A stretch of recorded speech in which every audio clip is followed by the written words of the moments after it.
Good afternoon. Good afternoon. I'm glad you guys are here with us today. Hello out there.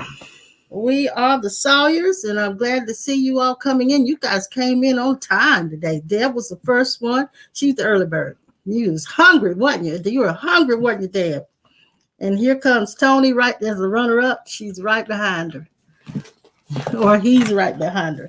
My nickname is Toni, so I don't know if it's if you're a female or male. But then here comes Dee Dee and Kim. Hey, you guys. Hey, Ollie and Yolanda. The Blues are here. Mm-hmm. Hey, Joe. I'm glad you're here with us today. And Apostle Norman Armstrong. Mm-hmm. I'm missing you, Norman. We're going to have to do an impromptu on a Thursday, irregardless of what we said. Hey, Tammy. I'm glad you're here. And Esther Kessler, I'm glad you're here. Deb said, yes, hungry. Uh-oh. Yes, hungry. Well, we've got a couple of special guests tonight, too, that's going to be on here with us, and they're going to be sharing their story. And their names are Mark and Keely Hensley. Yeah. We met them at a restaurant on a Sunday when we were supposed to be doing something else. And we had the best conversation, didn't we, hon? Yo, we did. We did. It was a real, it was the real thing. Yes. So we're just glad you're here with us. And hey, Miss Pearl. Hey, Jude and Pat and Sissy and brother-in-law. I'm going to let Mark and Keely in. So here they're going to come on in here. There they are. Hey, you guys. Hey. Hello. Good to see you again. Good to see you both. What a wonderful meeting we had at the restaurant. And we were meeting up with a friend and they canceled last minute. And so just sort of happenstance how we all connected up. But when you asked if we wanted to go ahead and eat with you, I was like, yes, please. Let's continue this. Well, I have to tell the story because one of the young ladies that's on here listening now, her name is Dion. She and her husband had invited us to go with them to dinner. Yeah. But just so happened that day, Pastor had his blood sugar drop really fast. And so he didn't feel like going. And we decided we were just going to stick close to home. And so at the last minute, we said, well, let's just go to Cagney's. Mm-hmm. And that's how we got there to meet you guys that Sunday. That was right on. The universe just orchestrated the whole thing. And it was meant to be.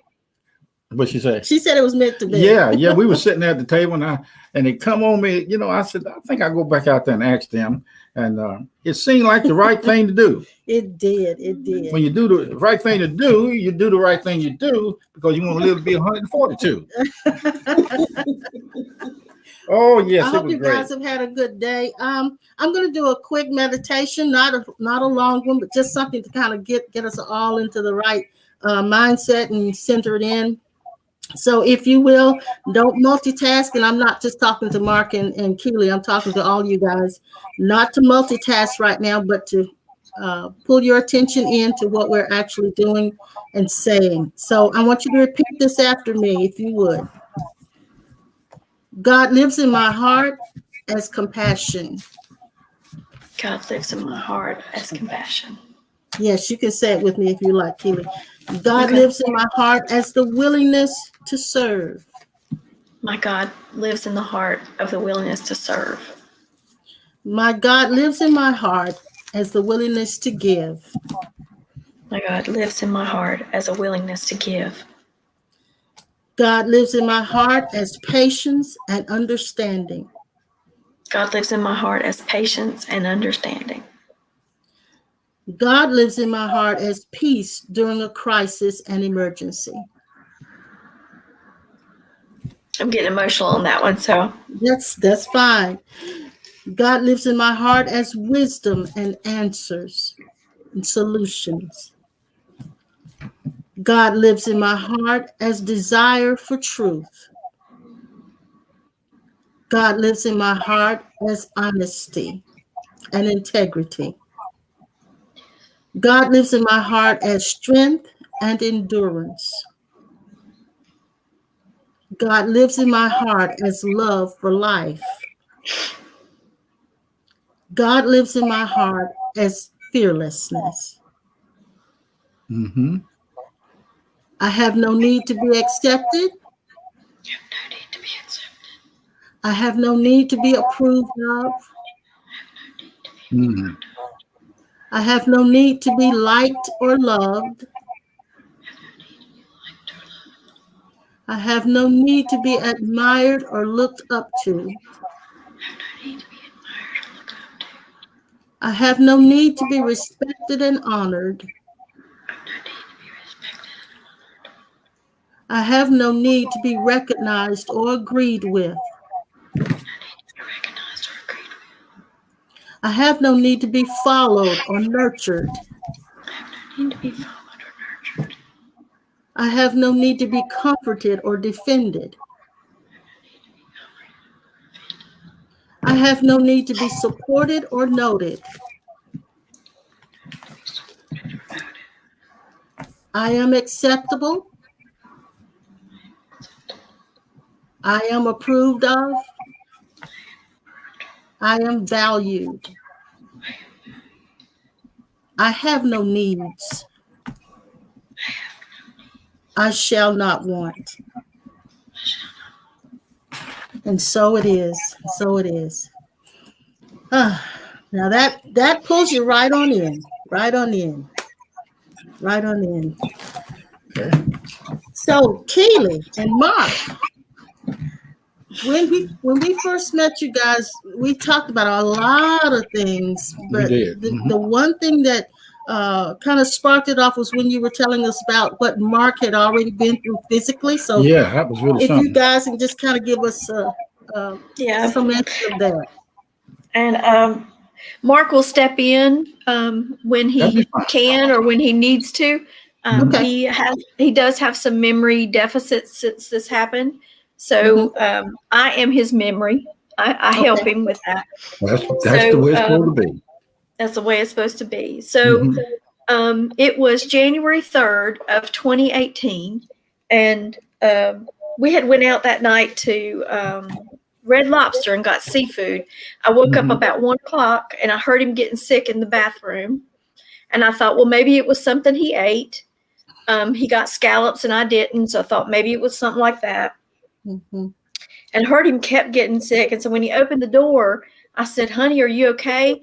And he said, no, I'm not. And he fell like an oak tree, 150 feet tall, boom, hit the floor. And I'm a nurse, and he was laying on his side and covered in sweat. I couldn't pull him. It kept his arms kept sliding through when I was trying to pull him through the door jamb. So I had to call. I called 911, and we don't live far from the fire station, but it felt like an eternity for them to get there. And right before they arrived, he kind of woke up a little bit, and he said, I can't move my legs. And I didn't know what that could be. I was like, all my nursing kind of went out the window. All I could say was, oh my God, oh my, that's all I was saying was, oh my God. And so it didn't register to me. So we followed the ambulance to the hospital. And by the time we parked the car and got into the emergency department, they had already sent him over for a CT scan. And the physician, the ER physician, came, and I was sitting outside of the room, and he came and kind of squatted down next to me. And he said, it's an aortic dissection, and it's really, really bad, and he is not going to make it. Wow. And they said, and right now he stopped breathing. Do you even want us to do anything? And I was in shock, and all I could say was, yes, I want you to do something. And the nurse pulled back the curtain, and she kind of waved the doctor in, and he came back out a few minutes later and said that Mark had spontaneously started to breathe again. And so later he tells me that he felt like someone breathed life into him. Wow. But he was a shade of color that I've never seen on any patient ever. And so when So the ED doc told me, he said, we're calling in the surgical team, but we don't even know if they can even operate. And so just to give you a little bit of an example is like, if this is your heart and your aorta kind of curves around like a candy cane, his had a split, like sort of like when you have a hard-boiled egg and you're peeling that shell and that membrane that's in there. So your aorta has a membrane, and what the dissection did was it split that membrane, and blood started going between that membrane and the outer shell. So he wasn't getting perfusion to his legs. That's why his legs were hurting. He wasn't getting perfusion to anything. So he was an awful color. But the doctor said, well, we're calling in the ED doc. I mean the OR team. And he said, but be prepared. It's so bad they may not do surgery. And the physician that came in, he had a consent form for me to sign. And I said, well, you're going to do this? And he said, absolutely. He has no chance if we do nothing. Wow. So Mark and I are very, very close. Wow. I feel you, honey. The separation, when he was back there and I didn't know what was going on during the surgery, they had to pack his head in ice and lower his body temperature to a certain temperature to put him to put it on the heart lung machine. And just that emptiness. Oh yeah. Of us being separated. And take your time, honey. Take your time. Yes. Take your time. You don't have to rush it. Take your time. While you're recovering from just recuperating, covering yourself, Kim mentions that she had the same situation. She said it happened to her on January 2nd. And we remember that Kim is a young lady who is a member of our church. Okay. And she said she's so happy you made it. Oh, yeah. We're happy too. Exactly what you're going through. Okay. So I sent a message out on Facebook to just please pray for Mark. And they did. Keely, were you guys at the time that this happened? Were you guys Christians, or what was your spiritual background? Yes. Yeah. Okay. I grew up in the church. My daddy was a Baptist minister, and Mark went to church. And then we went to church as a young family, and then just kind of got away from it. You know, we were still Christians. We still believed, but there were times, you know, we would go to church and it was like Get Saved Sunday. You know what I mean? It was like that's all they talked about was getting saved. Yes. And we were like, well, okay, we're here. We need some nourishment. We need to be fed. And so we couldn't really find, so we've kind of dabbled in different ministers online and just, you know, listening to, we have some favorites that we listen to. And then we kind of just got away from it. And then everything that happened with him and then with COVID, you know, it just, everything kind of slowed down. So now when he had that, he had to have emergency surgery. Is that correct? That's correct. Yes. Okay. And what happened after that? So the surgery was like 16 hours. Wow. And so I didn't get to actually see him until the next day. They let me see him just briefly, but they warned me, you know, that he was not going to look like himself. And he was really swollen and he had tubes everywhere. And he was just, you know, in pretty rough shape. Yeah. But he survived. And he had the ventilator. He was hooked up to a ventilator, so he couldn't talk. So that tube was down his throat. But he would write me these little notes, you know, like one of them was, what kind of drugs did they give him? Because he felt crazy, you know. He hardly takes a Tylenol. And they were really keeping him kind of pumped up on medication. And so he wrote on the piece of paper, just say no. You know, just say no. So I knew that he was in there. I knew that my Mark was in there and that he was going to be okay. And during that time, you know, I had to come home. They wouldn't let you sleep, you know, there. And so I came home at night, and just for us being together so long, coming home to that bed that was empty, and you're alone with your thoughts. And I felt so overwhelmed with everything that was going on. And I remember one night I just reached out, I cried out to God, because it felt like I was looking at a tsunami. And it was about to overtake me. That's what I felt like. It was too much. I couldn't take it. And I just cried out, and I asked if God would help me, please help me. Yeah. And this peace came over me, and I could almost feel it. It just, my sister, this is what I tell other people. My sister used to play this game where she cracked an egg on your head, and then she would do the yolk. You do the yolk coming down lightly, you know, just to pretend, you know, but that's kind of what it felt like. It felt like just this easy, warm feeling that came over me, and I knew that we were going to be okay. And here I go shaking again, starting to shake. That's okay. That's okay. But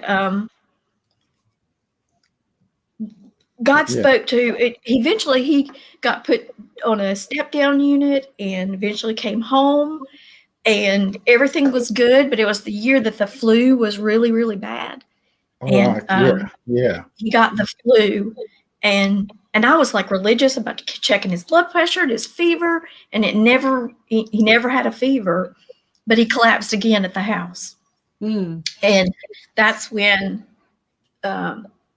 they couldn't find a pulse. They were trying to get him back. And when I get to the hospital that time, they tell me, because they're coding him, I'm seeing him. They're doing compressions on him. And so they told, and I'm sitting out in the hallway, I'm by myself. And I'm just crying. Like, is this it, God? Is this it? And they told, this nurse came up and he said, we want you to go in this room. The pastor will be here shortly. And as the nurse, I know that's not good news. But that pastor never showed up. But boy, did God showed up in a big way. And he came back again, and he was sent to the ICU, and it was a nurse that said, test him for the flu, and they did. And that's when they found out he had the flu, he had pneumonia, and he was septic. He went into septic shock. Wow. And his organs started shutting down. Oh, Lord. And so every time I'd go visit him, you know, they have those Foley bags that collect your urine. You know, not to be, you know, gross to some folks, but every time I went, there was nothing in it. And I'd ask the nurse, I was like, have you emptied this? And she's like, no. So I knew that his kidneys were not functioning. And so he had to be put on dialysis. And even when he got released from the hospital, he had to do dialysis for a while. And it was one day at the end of the I don't know anybody out there that might be on dialysis. Let me just say my heart goes out to anybody that has to do this, because it is a tough road. And so he went every Monday, Wednesday, and Friday. But like I said, during that year, the flu was really bad. And so they didn't want me to come back there. And so I would kind of stay gone. You know, I'd kill time at other places. And this one day, I'm remembering things as I'm talking to you. But this one time, I was in Belk, just killing time, walking around, and I started to get emotional, and I didn't want to cry in front of people. So I just went into the bathroom, and I'm in this stall, and I'm just ugly crying, like, you know, just can't even talk. You call crying making a face. Yeah, exactly. and this woman came in, and I don't even know what she looked like. I don't know anything about her, but she was singing "You Are My Sunshine" out loud. Wow. Wow. And that is something that we used to say to each other. Wow. And it's just another one of the, and I even told Mr. Sawyer this, that every person you meet is a thread in this tapestry. And when you're close up on it and you're looking at it, you can't really you cannot see what it looks like until you stand back and you look at the big picture and you see what all had to happen for him to be where he's at right now. Yes. And what people along the way that prayed for us and gave, and I remember, Keely, while we were talking, when you shared that about the tapestry, we had to share with you our experience about when we saw Jesus. What he allowed us to see was the weave of his garment, piece of how his robe, it was actually woven together, and so that's a lot of the same revelation about how we're all knitted together, all just woven together, part of that same. And you said this on that Sunday. You said we're all a string in that tapestry. Yeah. Every person, I believe this, every person that we meet is maybe a different color of string in that tapestry, maybe a different texture, maybe whatever, but it is the perfect thread for that moment. Yes, for that one moment. Yes. And and Mark had some experiences, because Lord knows he's died like 3 or 4 times. Yes, and I know Mark, you shared how that it actually changed how you look at life and opened you up to a lot more understanding about what could possibly be true, that a lot of times churches don't even talk about. So I know that it really opened you guys up to being open-minded to accept things. And so, Mark, you shared about the fact that you believe now that the energy that is around us and that we are. Yes, I think that that we're all energy, and that while you're here on Earth, you have your body, but that you're not always here. That when you leave here, you don't go away; just your body does. You're still energy, and you always have been and always will be. There's no end. That's right. Everything is energy. Yeah. And I saw a place where the first time I was there after the first surgery, it was like there was no time. And I mean, I didn't see people that I knew or necessarily go places or anything like that, but I was just there. And so then when I came back at another time, it was as if there was no time skipped in between, like I had never left. Because like I said, it felt like there was no time. So that makes me feel like that that it is just no beginning and no end. Yes.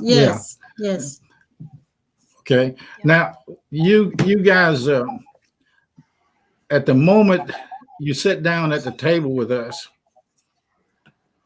I got so much I like to say, and like I said, if we had another 50 years, we would go for it, but we'll touch on it. But I believe that what happened to you was what it said in the scripture. It's no longer, Galatians 2:20, it is no longer I that live, but Christ that live. I sense in the transition between your wife and you, first of all, your wife was one of the staff members in the parallel universe.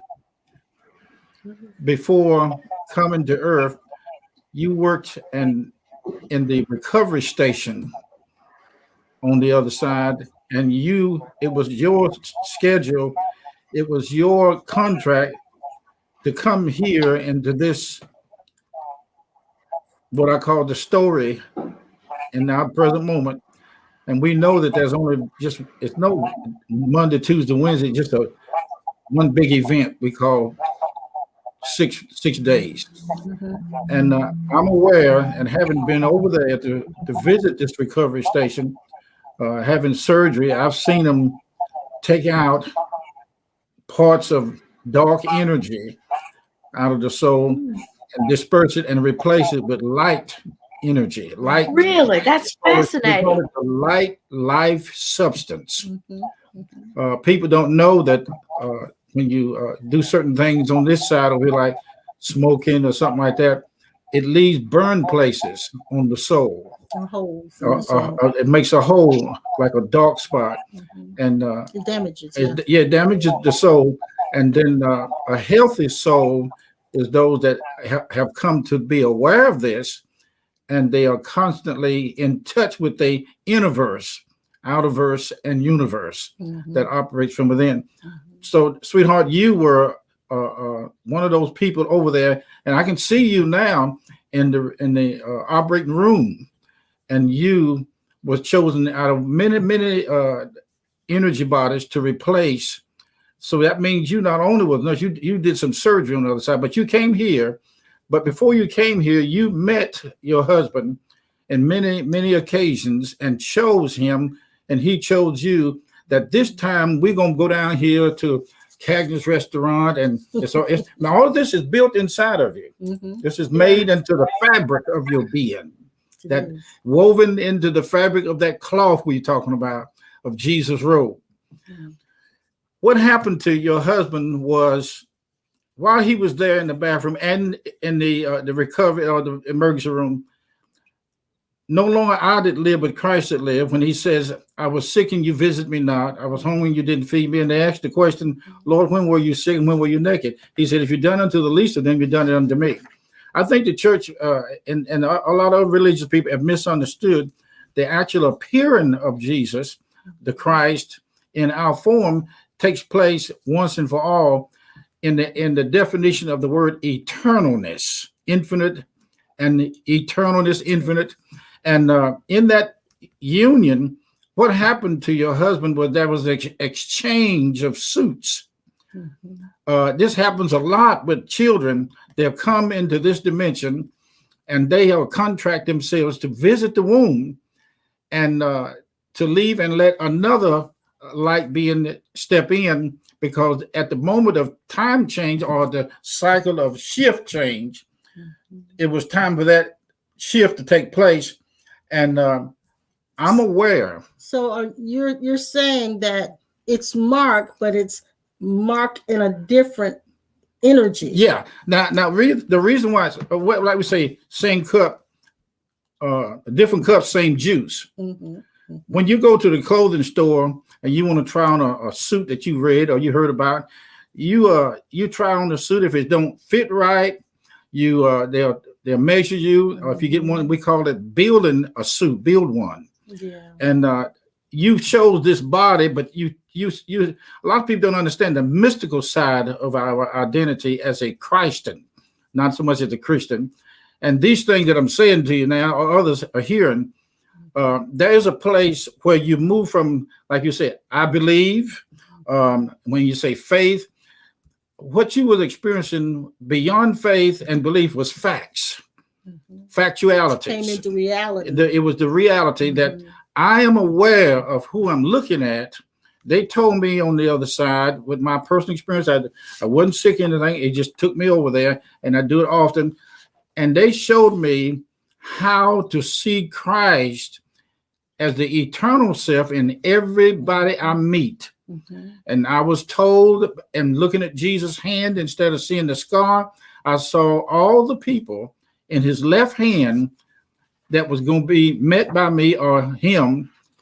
And I looked around one night and he directed me to turn around and look at my wife in the bed. And he said to me, have I not been so long in bed sleeping with you and you not know it?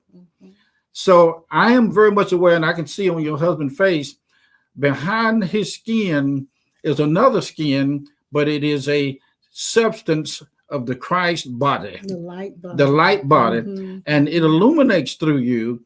And so what happened before we could get into these bodies, we had to adjust the light energy Yes. so that we could fit in here. So all of us, Yes. the whole of us is scattered all over the universe. Yes.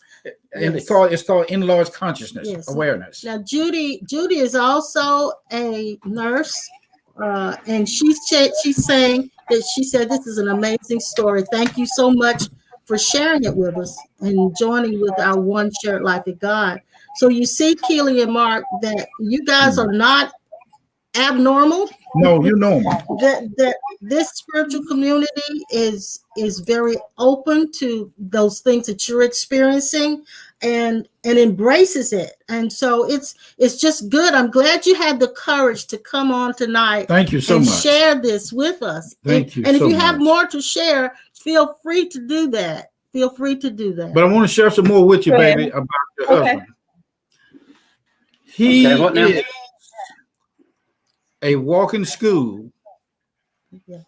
He is an example of the transition that's made in secret places from the other side. They changed the title of his book. He was changed from one publisher to another publisher. And the book that he is come from the pages from the Hall of Records, the exact measurement, like Noah's Ark, the exact measurement of the body that he was to wear. The transition was set up so that when he got here, this event was to take place, and he agreed to it in his infinite self. In your sacred contract. Yeah. Yes. And they were watching him through you. Can you imagine the universe looking out of your eyes at your husband who's looking out at the eyes of God back at his wife? So through us, through you, God.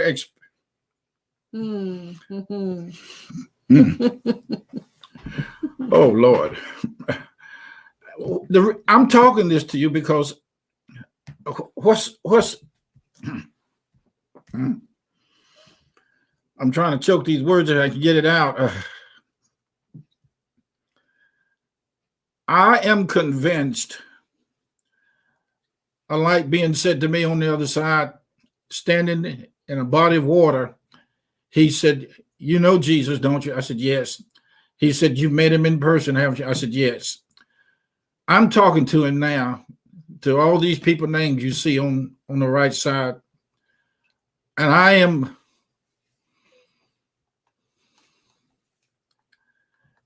you cannot escape the revelatory insight. You both and others on this broadcast, you are a mystical being. Yes. Waking up to more of your mystical, yes. eternal self. And you're all in the process of evolving. We're all in the process of evolving and moving past just beliefs into a place of absolute reality. These things are very real to us. It is not something we have to believe, but we're entering into a knowing. It's a knowing more than a believing. The beauty of the robe that both of you guys are wearing is made out of the fine linen substance of Christ's body, along with the others that are listening to you.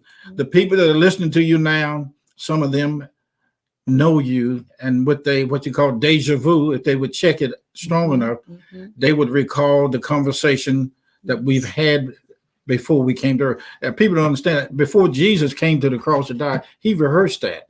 Yes. He rehearsed the whole death, burial, and resurrection before he got here, so that we could join in with him. This is the most amazing thing, that we are talking to you guys and people all around the world on this telecast, broadcast, whatever cast it is.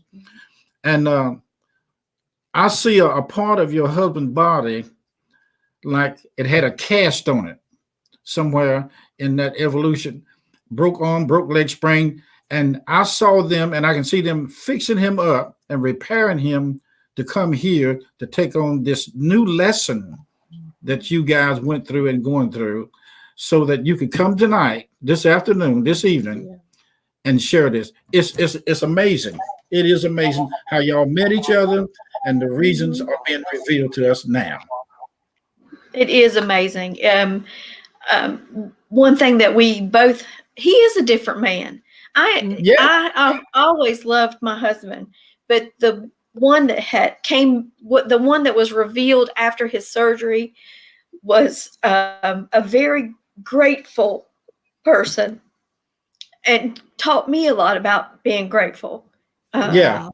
I remember one day he fixed coffee and he was looking outside and it was raining and he started to cry.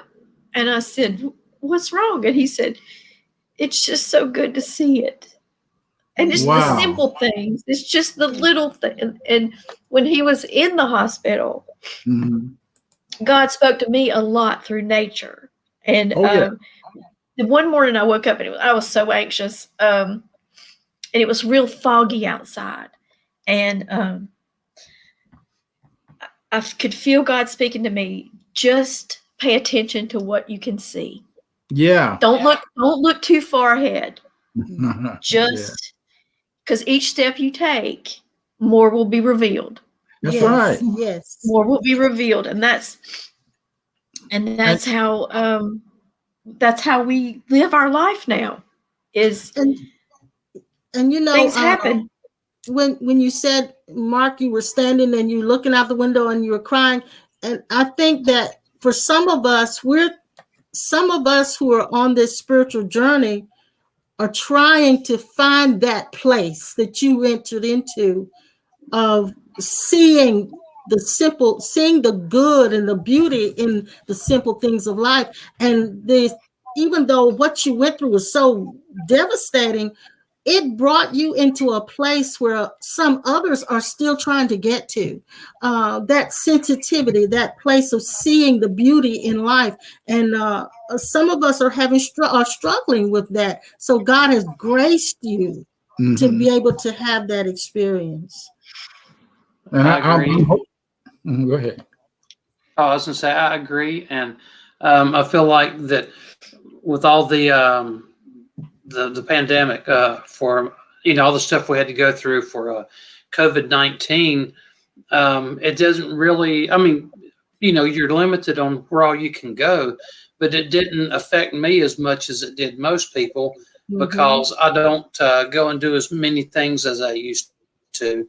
And I'm happy without going to doing all these things. Yes. So to me, it was not a big, spike downward for like it was for most people. And let me tell you too, the night that it happened, I was dreaming about a pocketbook. Like there was this pocketbook I wanted so bad, but it was real expensive. And do you know how quickly after this happened that all those things meant nothing? Nothing. Nothing. When you are on the precipice of experience, feeling like you're going to lose somebody that you love more than yourself. Yeah. It changes you. It does. Yeah. This morning I had an unexpected experience.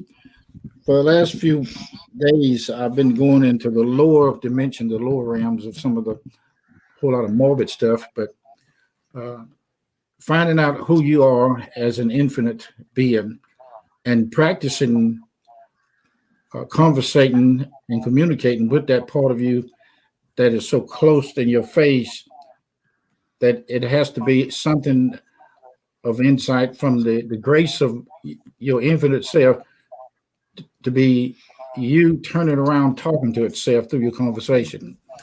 And I had a chance this morning, unexpectedly. It was about 3 o'clock this morning. I come out of the sleep and I come downstairs. I always do. My clock just wake me up automatically because I do my quiet time at night. It's got that habit in it now. Yeah. I had the chance to go over into the world, that building that in Florida, that the collapse. I had a chance to see a portion and experience the portion of those that were still walking around in that remains because of the shock that came over them at the falling of this building. And I also had a chance to see the faces of the families that did and did not find the remains of their loved ones And let me tell you something. When I come downstairs, the next thing I look at my age and my wife's age, we're right in that moment where things could not happen. I'm having to measure whether I'm finished here or not. These things came up in watching this event, and you become very sensitive. Now, there's a gift that's operating through your husband and you that has a tremendous amount of healing light in it. Yeah, and I was about to say, the young lady that just commented about this, you're seeing on the screen now, Laverne is going through something similar with her husband. So this is very helpful. It brings the healing. So your story is bringing healing to people. Just your being present here right now is bringing healing. The books are open for you, and you are being read from the council chamber and the hall of records. This testimony that you're giving now is helping thousands of people to know the mystery behind why they're here. If it was not meant for, I'll tell you one reason why I recovered, so that we could meet him. Yes.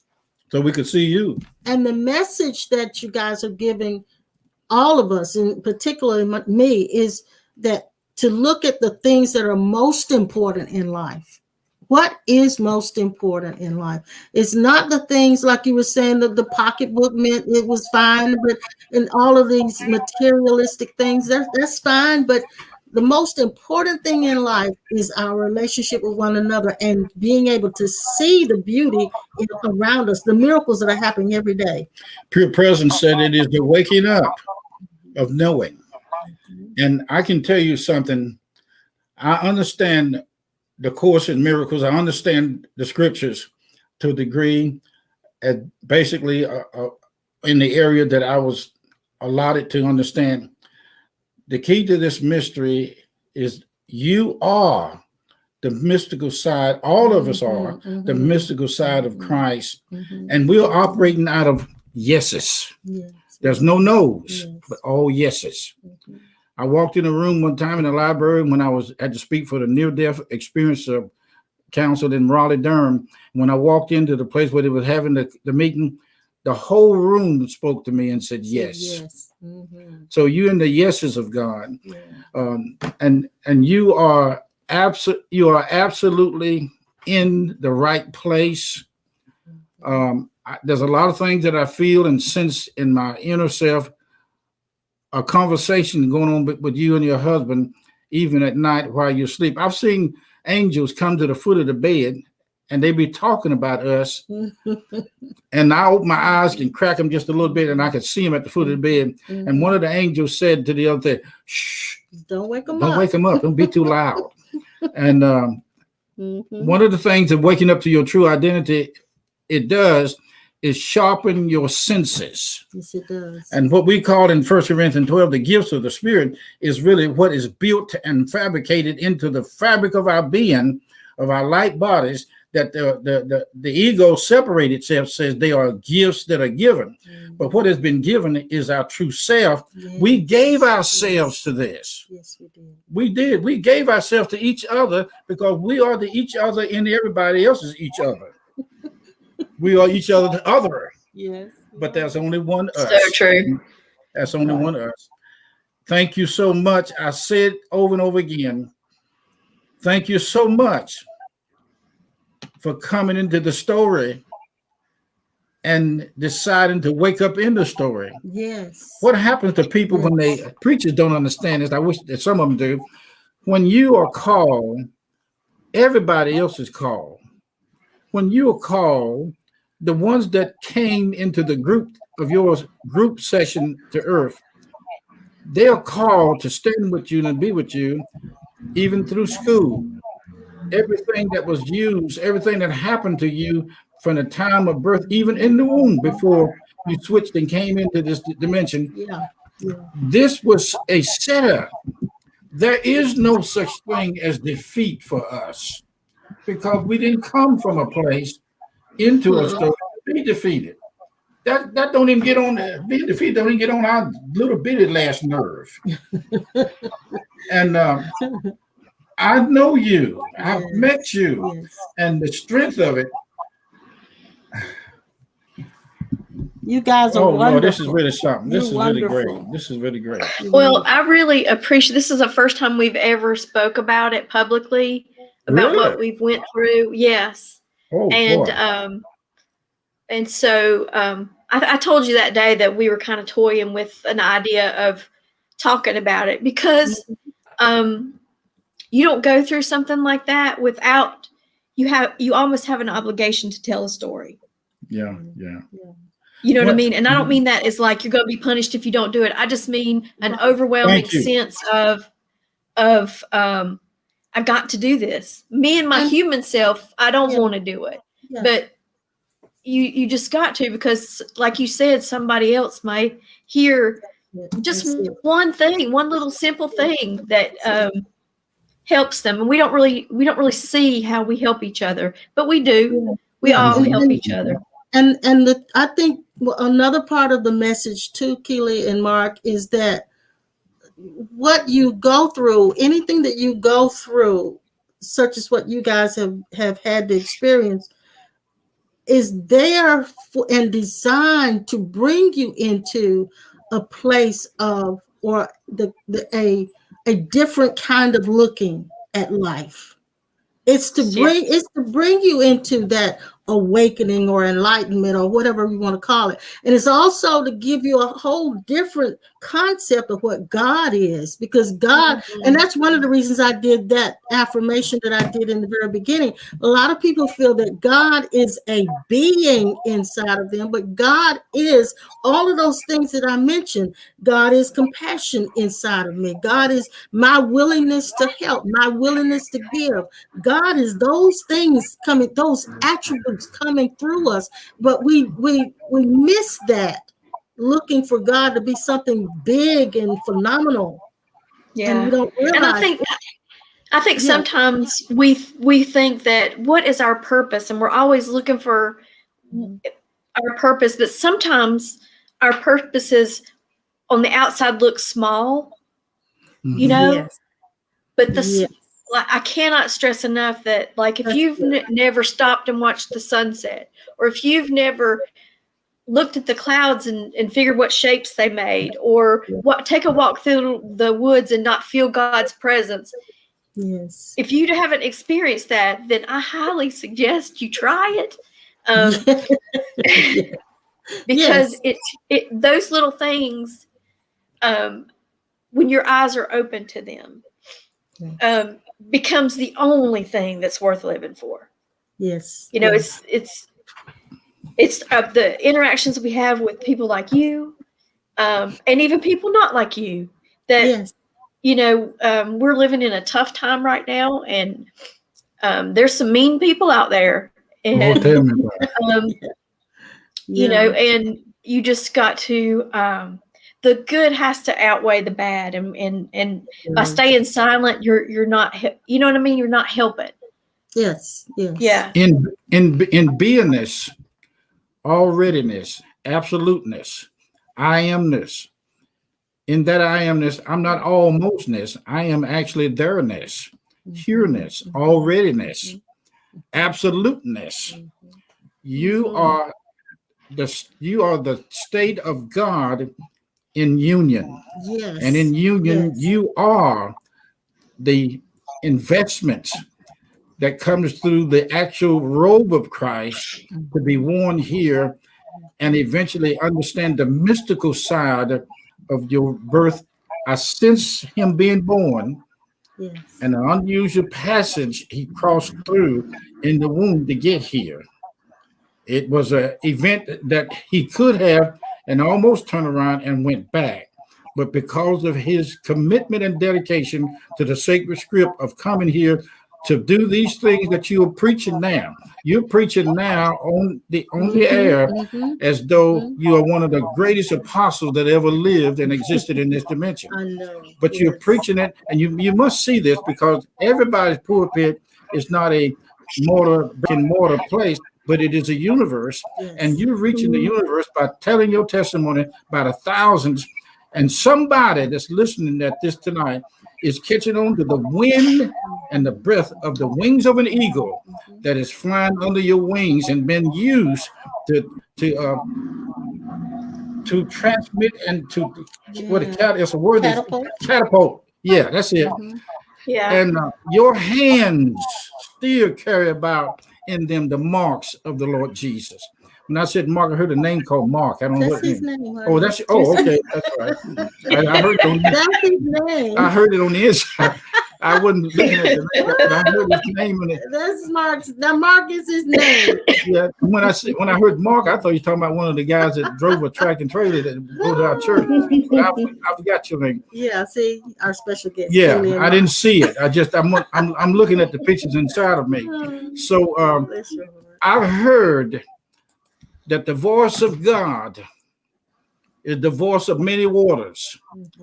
One of the ways to hear God speak, go in the kitchen. Don't flood the kitchen. Go in the kitchen and turn the water on and listen to it as it pulls out of the faucet. Go to the porch in the rain and listen at the rain. Go to a place in the mountains and notice the sound of water. I saw a stream up in Ararat run down through one of the brothers' yard. Yeah. It never stopped. I saw an artesian well at a church in Milwaukee. It never stopped. The water is prophesying to you. The water is speaking to you. Water will tell you its way of getting to see you, and it loves your presence watching it. It is absolutely amazing in performing to us what it's like to be free. Yes. And I wanted to say this, a lot of times we think of God and I'm really impressed by the fact that Mark, are now beginning to understand what that energy is.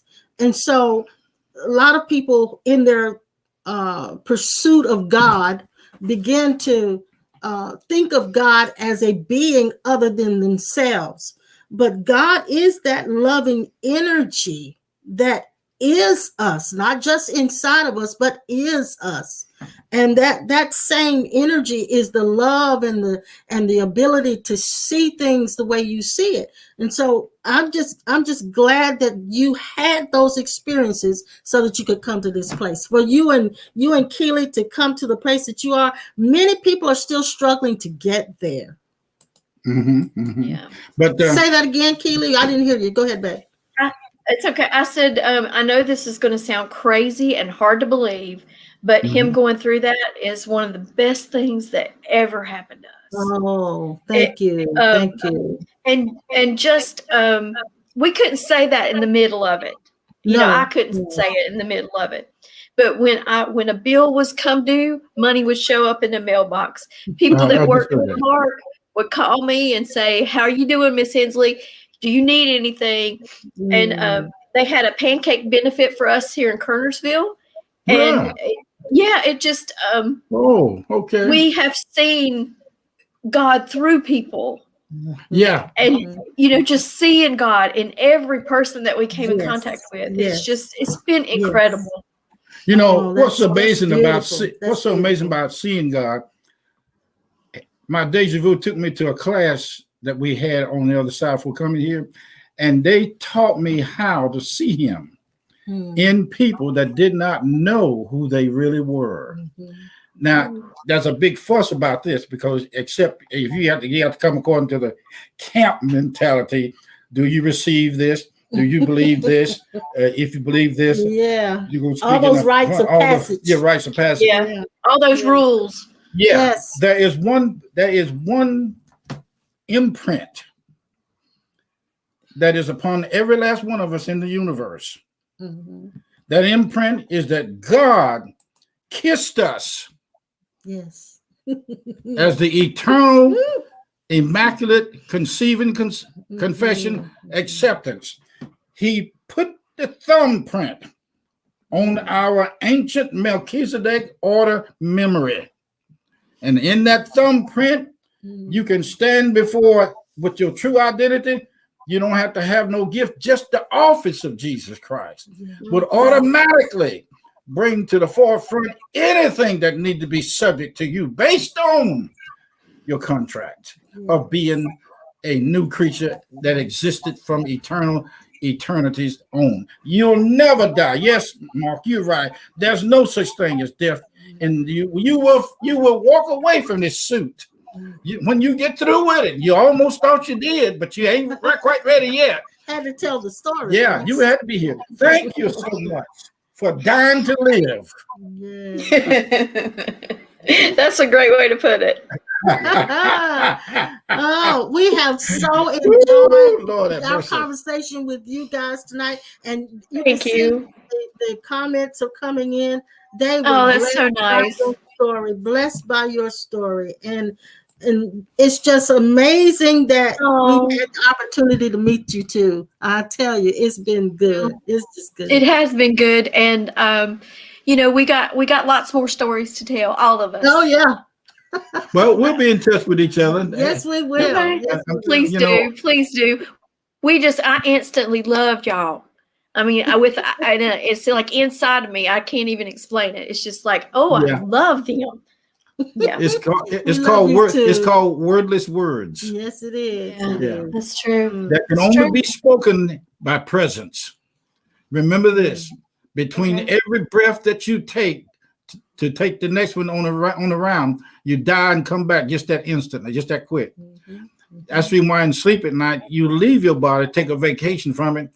Romans 8:26, likewise the Spirit also helpeth our infirmities, the inability not to be able to produce something based on a creature being made subject to vanity unwillingly, but yet willingly you decided to be operating in this realm as though you didn't come from anywhere else but your mother's womb. But the understanding of this is that it's unraveling to you that you did exist before the womb, and you chose to come in it and meet these people and talk to them and preach the gospel like nobody else can but you. Yes. And our time is wound up, but we have enjoyed you guys so much tonight. And, yes, as you can see, the conversation has been really enjoyed by everybody that's listening. Oh, that's so nice. I really appreciate everyone's comments. And also, because I was nervous, I'm sure you could tell. But, no, you look like a professional.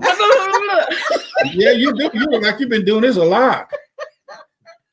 And I'm expecting from this to I'm expecting to hear more good news about things coming to you and about the finances with your husband. I was going to say something about that, but just it's unfolding right. This is something as the first time. Thank God for you being here today. Yes, you blessed us. Yes, you blessed us tremendously. Well, you guys, our time is up, and you can just say goodbye to Keely and Mark if you want to. Just give them a message, and I'll make sure they see it here. They're going to thank you for being here. And of course, you guys know how to give. And I'm putting that at the top of the screen so you can just do what you've been doing. We thank you for your support. And we're going to take off here in a moment. And we'll be back again on Sunday morning at 10. And looking forward to having you guys with us. So, yes, we'll be there. All right. All right. Okay. We love y'all. We love you too. Bye-bye. Bye. They're still coming in with the thank you. Yeah. I want you to see that. Oliver, we love you. We still want to do coffee and cake. Yeah. Sock it to me, Kate. I'm going to call you, Pastor Norman. You and I need to do some more impromptus. Yeah, we do. All right, sweetheart. We love you. We'll see you guys later. Okay.